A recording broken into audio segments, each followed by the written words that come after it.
સુરતના કતારગામ વિસ્તારમાંથી સાયબર ક્રાઇમની ટીમે સાયબર ક્રાઇમ આચરતી ટોળકીને ઝડપી પાડી મોબાઈલ ફોન, લેપટોપ, બેંકોની ચેકબુક, પાસબુક સહિત કબજે કરી હતી. જે ગુનામાં નાસ્તા ફરતા આરોપી એવા પાટણના સરસ્વતી તાલુકાના વાગદોડ ગામના વિદ્યાર્થી કરણ ઉર્ફે દ્વારકેશ પીરાભાઈ દેસાઈને પાટણથી ઝડપી પાડ્યો હતો. સાયબર ક્રાઇમ પોલીસની તેની વધુ પૂછપરછ કરવામાં આવી હતી. 2025માં સાયબર ક્રાઇમ સેલ સુરત શહેરના દ્વારા એક કતારગામ ખાતે રેડ કરવામાં આવેલ હતી અને એ રેડ દરમિયાન મિત શાહ કરીને એક છોકરા પાસેથી અમે લોકોને 149 બેંક ખાતાઓના વિગત મળી આવેલ હતા.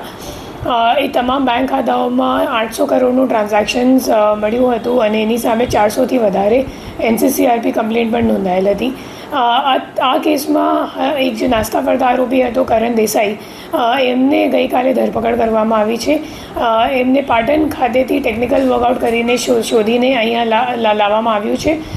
જે કરણ દેસાઈ છે એ ખરેખર લિયો પે 195 કરીને એક ગેમિંગની ફ્રેન્ચાઇઝી હતી. એ જતીન ઠક્કર જે મુખ્ય આરોપી છે કામનો, એમના પાસેથી એમને ફ્રેન્ચાઇઝી લીધી હતી અને આ ફ્રેન્ચાઇઝીમાં કામ કરવા માટે પછી મિત શાહને આપેલું હતું.